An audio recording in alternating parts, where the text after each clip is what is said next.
ಸರ್ಕಾರ ಹಾಗೂ ಅಧಿಕಾರಿಗಳ ಇಚ್ಛಾಶಕ್ತಿಯ ಕೊರತೆ 371 ಅನುಷ್ಠಾನಕ್ಕೆ ಹಿನ್ನಡೆ. ಶಾಸಕ ಜನಾರ್ದನ ರೆಡ್ಡಿ. ದೇವರು ವರ ಕೊಟ್ಟರು, ಪೂಜಾರಿ ವರ ಕೊಡಲಿಲ್ಲ ಎನ್ನುವಂತೆ ನಮ್ಮನ್ನ ಆಳುವ ರಾಜ್ಯ ಸರ್ಕಾರ ಹಾಗೂ ಕಾರ್ಯನಿರ್ವಹಿಸ್ತಾ ಇರುವ ಅಧಿಕಾರಿ ವರ್ಗದವರ ನಿರ್ಲಕ್ಷ್ಯ ಧೋರಣೆಯಿಂದಾಗಿ 371 ಅನುಷ್ಠಾನವಾಗಲು ಹಿನ್ನಡೆ ಆಗ್ತಾ ಇದೆ ಅಂತ ಶಾಸಕ ಜನಾರ್ದನ ರೆಡ್ಡಿ ಅವರು ಕಿಡಿಕಾರಿದ್ದಾರೆ. ನಗರದಲ್ಲಿ ಗುರುವಾರದಂದು 371 ಅನುಷ್ಠಾನ ಸಮಿತಿ ಆಯೋಜಿಸಿದ್ದ ಬೃಹತ್ ಪ್ರತಿಭಟನಾ ಮೆರವಣಿಗೆಯಲ್ಲಿ ಪಾಲ್ಗೊಂಡು ಬಳಿಕ ಗಾಂಧಿ ವೃತ್ತದಲ್ಲಿ ನಡೆದ ಸಾರ್ವಜನಿಕರ ಬಹಿರಂಗ ಸಭೆಯನ್ನ ಉದ್ದೇಶಿಸಿ ಅವರು ಮಾತನಾಡಿದರು. ಹಿಂದುಳಿದ ಪ್ರದೇಶವಂತ ಗುರುತಿಸಲ್ಪಟ್ಟ ಹೈದರಾಬಾದ್ ಕರ್ನಾಟಕ ಈಗ ಕಲ್ಯಾಣ ಕರ್ನಾಟಕವಾಗಿ ಹೊಂದಿಕೊಂಡಿತು. ಹೀಗಾಗಿ ಕೇಂದ್ರ ಸರ್ಕಾರ 371 ಅವಕಾಶ ಕಲ್ಪಿಸುವುದರ ಮೂಲಕ ಸಂವಿಧಾನಬದ್ಧವಾದ ಹಕ್ಕನ್ನು ನೀಡಿದೆ. ಆದರೆ ಅನುಷ್ಠಾನಕ್ಕೆ ವಿನಾಮೇಷವನ್ನ ಎಣಿಸ್ತಾ ಇರುವ ಸರ್ಕಾರಗಳು ಹಾಗೂ ಅಧಿಕಾರಿ ವರ್ಗದವರು ಇದರ ಕುತಂತ್ರದಿಂದ ಹಿನ್ನಡೆ ಆಗ್ತಾ ಇದೆ. ಹೋರಾಟ ಈ ಭಾಗದ ಜನತೆಯ ರಕ್ತದ ಕಣದಲ್ಲಿದೆ. ಅನುಷ್ಠಾನಕ್ಕೆ ಸಂಬಂಧಿಸಿದಂತೆ ಅನುಷ್ಠಾನ ಸಮಿತಿ ರಾಜ್ಯಾಧ್ಯಕ್ಷ ಪ್ರಿಯಾಂಕ್ ಖರ್ಗೆ ಅವರು ಹಾಗೂ ಎಸಿ ಇಲಾಖೆಗಳಿಗೆ ಬೀಗ ಜಡಿಯುವ ಮೂಲಕ ನಮ್ಮ ಹಕ್ಕನ್ನು ಪಡೆದುಕೊಳ್ಳಬೇಕಾಗುವುದು ಅಂತ ಎಚ್ಚರಿಸಿದರು. ನಂತರದಲ್ಲಿ ಚಿಂತಕ ರಜಾಕ್ ಉಸ್ತಾದ್ ಅವರು ಮಾತನಾಡಿದರು. ಕಲ್ಯಾಣ ಕರ್ನಾಟಕ ಭಾಗದ ಸೌಲಭ್ಯಗಳನ್ನು ಪಡೆದುಕೊಳ್ಳಲು 2 ಅರ್ಜಿಗಳನ್ನು ಸಲ್ಲಿಸಬೇಕಾದ ಪರಿಸ್ಥಿತಿ ನಿರ್ಮಾಣವಾಗ್ಬಿಟ್ಟಿದೆ. ಇದಕ್ಕೆ ಹಿಂದಿನ ಸಚಿವರುಗಳು ಅವರ ಸುತ್ತೋಲೆಗಳು ಆದೇಶಗಳು ಕಾರಣವಾಗಿದೆ. ಶಿಕ್ಷಣ ವಿಶೇಷವಾಗಿ ಉದ್ಯೋಗಾಶೀದಕ್ಕೆ ಸಂಬಂಧಿಸಿದಂತೆ ಈ ಭಾಗದ ಜನತೆಗೆ ಸಾಕಷ್ಟು ಅನ್ಯಾಯವಾಗ್ತಾ ಇದೆ.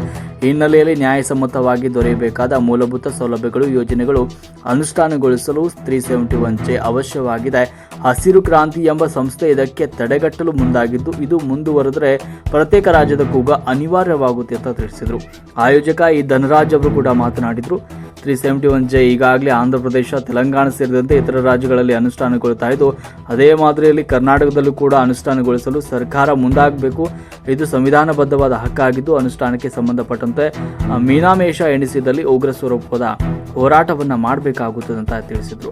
ಆರ್ಥಿಕವಾಗಿ, ಸಾಮಾಜಿಕವಾಗಿ, ಶೈಕ್ಷಣಿಕವಾಗಿ ಹಿಂದುಳಿದ ಈ ಪ್ರದೇಶ 20% ದೊರೆಯಬೇಕಾದ ಸೌಲಭ್ಯದಲ್ಲಿ ಕೇವಲ 8% ಮಾತ್ರ ದೊರೆಯುತ್ತಾ ಇದೆ.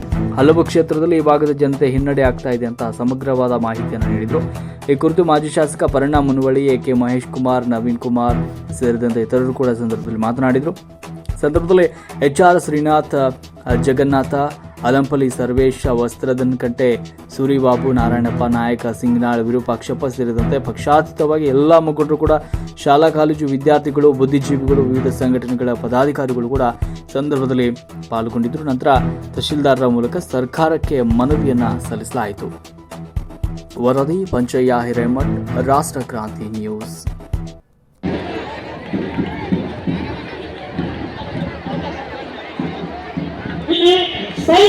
ಸೈಡ್ ಮಾಡಿರುವ ಪೊಲೀಸ್ ಸಿಬ್ಬಂದಿ ಮಾಡಿದ್ದಾರೆ. ವಿದ್ಯಾರ್ಥಿಗಳು ಬರಕತ್ತಾರ, ದಯವಿಟ್ಟು ಈಗ ವಿದ್ಯಾರ್ಥಿಗಳು ಬರಕತ್ತಾರ. ಪೊಲೀಸ್ ಅಧಿಕಾರಿಗಳು ಸ್ವಲ್ಪ ಗಾಡಿ ತೆಗಿಸಿ ಸರ್, ದಯವಿಟ್ಟು. ಈ ವೇದಿಕೆ ಮುಂದೆ ಯಾರು ಸ್ವಲ್ಪ ನಿಂತ್ಕೋಬಾರ್ದು. ವಿದ್ಯಾರ್ಥಿಗಳು ಬರಕತ್ತಾರ, ದಾರಿ ಮಾಡಿಕೊಡಿ. ವಿದ್ಯಾರ್ಥಿಗಳು ಬರಕತ್ತಾರ, ವೇದಿಕೆ ಮುಂದೆ ಯಾರು ಇರ್ಬೋದು ಸ್ವಲ್ಪ ದಾರಿ ಮಾಡಿಕೊಡಿ, ದಾರಿ ಮಾಡಿಕೊಡಿ. ವಿದ್ಯಾರ್ಥಿಗಳು ಮುಂದೆ ಬರಲಿ, ವಿದ್ಯಾರ್ಥಿಗಳು ಮುಂದೆ ಬರಲಿ, ವಿದ್ಯಾರ್ಥಿನಿಯರು ಮುಂದೆ ಬರಲಿ, ವಿದ್ಯಾರ್ಥಿನಿಯರು ವೇದಿಕೆ ಮುಂದೆ ಬರಲಿ, ವಿದ್ಯಾರ್ಥಿನಿಯರು ಮುಂದೆ ಇಲ್ಲಿ ಬನ್ನಿ, ಇಲ್ಲಿ ಬರಮ್ಮ. ಈಗ ವಿದ್ಯಾರ್ಥಿನಿ ಬನ್ನಿ, ಇಲ್ಲಿ ಕೊಡಮ್ಮ. ವಿದ್ಯಾರ್ಥಿಗಳು ಸುತ್ತ ಬಾಯಸ್ ಸುತ್ತ ನಿಂತಿರಿ, ಬಾಯಸ್ ಸುತ್ತಮುತ್ತ ನಿಂತಿರಬೇಕು. ವಿದ್ಯಾರ್ಥಿಗಳು ಜಾಗ ಮಾಡಿಕೊಡಿ, ಇಲ್ಲ ಕೊಡಿ, ಇಲ್ಲ ಕೊಡಿ. ವಿದ್ಯಾರ್ಥಿಗಳು ಮುಂದೆ ಬನ್ನಿ, ವಿದ್ಯಾರ್ಥಿಗಳು ಮುಂದೆ ಬನ್ನಿ, ಬಾಯಸ್ ಸುತ್ತ ನಿಂತಿರಿ. ನಾನು ನಿಮ್ಮಲ್ಲಿ ಒಬ್ಬನಾಗಿ ಕೇವಲ ಶಾಸಕನ ಅನ್ನೋದು ಮಾತ್ರ ಅಲ್ಲ, ಒಬ್ಬ ಸಾಮಾನ್ಯ ಕಲ್ಯಾಣ ಕರ್ನಾಟಕ ಭಾಗದ ಇಲ್ಲಿ ಹುಟ್ಟಿ ಬೆಳೆದಿರುವಂತ ಒಬ್ಬ ನಾಗರಿಕನಾಗಿ ನಿಮ್ಮೆಲ್ಲರಿಗೋಸ್ಕರ ನಾನು ಕೂಡ ಹೋರಾಟ ಮಾಡ್ತೀನಿ ಅಂತ ಹೇಳಿ ಮಾತನ್ನು ಕೊಡ್ತಾ ಇದ್ದೀನಿ. ಬಂದಿದ್ದೀನಿ ನಾನು ಇವತ್ತು ತಾವು ನನಗೆ ಇವತ್ತು ನನ್ನ ದೃಷ್ಟಿಗೆ ಬಂದಿರುವಂಥದ್ದು. ಯಾಕಂದ್ರೆ ನನ್ನ ಹತ್ರ ದಿನನಿತ್ಯ ಬಹಳಷ್ಟು ಮಂದಿ ಬರ್ತಾ ಇರ್ತಾರೆ. ಯಾರು ಕೂಡ ಈ ಒಂದು ವಿಚಾರ ನನ್ನ ದೃಷ್ಟಿಗೆ ಬಂದಿಲ್ಲ.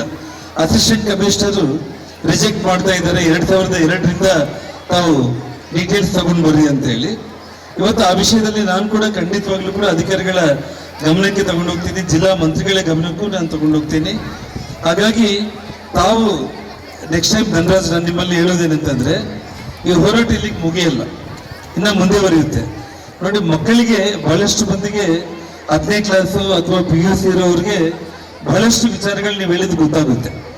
ಬಹಳಷ್ಟು ಮಂದಿ ಮಕ್ಕಳಿಗೆ ಕೆಲವೊಂದು ವಿಷಯಗಳ ಅರ್ಥನೂ ಆಗಲ್ಲ. ಬರೋ ಸಂದರ್ಭದಲ್ಲಿ ನೆಕ್ಸ್ಟ್ ಟೈಮ್ ನೀವು ಮೀಟಿಂಗ್ ಮಾಡ್ತೀರಿ ಅಂದರೆ, ಆ ಮಕ್ಕಳು ಕೇವಲ ಅವರ ಟೀಚರ್ಸ್ ಜೊತೆಯಲ್ಲ, ಅವರ ತಂದೆ ತಾಯಂದಿರ ಜೊತೆಯಲ್ಲೂ ಕೂಡ ಮಕ್ಕಳು ಬಂದು ಒಂದು ದೊಡ್ಡ ಗ್ರೌಂಡಲ್ಲಿ ಸಮಾವೇಶವನ್ನು ಮಾಡಿ ಆ ತಂದೆ ತಾಯಿಗಳು ಕೂಡ ಅರ್ಥ ಆಗೋ ರೀತಿಯಲ್ಲಿ ನಾವು ಹೇಳಿದ್ರೆ, ಆ ಮಕ್ಕಳಿಗೂ ಅವರು ಅರ್ಥ ಆಗೋ ರೀತಿಯಲ್ಲಿ ಹೇಳುವಂಥ ಸಂದರ್ಭ ಬರುತ್ತೆ. ಅಡಿಯಲ್ಲಿ ಸರ್ಟಿಫಿಕೇಟ್ ಕೊಡ್ಲಿಕ್ಕೆ ಅವರು ಏನು ರಿಜೆಕ್ಟ್ ಮಾಡ್ತಾ ಇದ್ದಾರೆ, ನಾನು ಖಂಡಿತವಾಗ್ಲೂ ಕೂಡ ನಾಳೆ 3ನೇ ತಾರೀಕು ಜಿಲ್ಲಾ ಉಸ್ತುವಾರಿ ಮಂತ್ರಿಗಳ ನೇತೃತ್ವದಲ್ಲಿ ನಮ್ಮ ಕಲ್ಯಾಣ ಕರ್ನಾಟಕ ಅಭಿವೃದ್ಧಿ ಬಗ್ಗೆ ಒಂದು ಸಭೆ ಇದೆ. ಆ ಸಭೆಯಲ್ಲಿ ಇದನ್ನು ನಾನು ರೇಸ್ ಮಾಡ್ತೀನಿ. ಖಂಡಿತವಾಗ್ಲೂ ಕೂಡ ಅವರು ಇದನ್ನು ಕೊಡಬೇಕು. ಇಲ್ಲಾಂದ್ರೆ ಜಾಗ ಖಾಲಿ, ನಮ್ಮ ಕೊಪ್ಪಳದಿಂದ ಜಾಗ ಖಾಲಿ ಮಾಡ್ಕೊಂಡು ಅವ್ರ ಊರಿಗೆ ಅವ್ರು ಹೋಗ್ಬೋದು.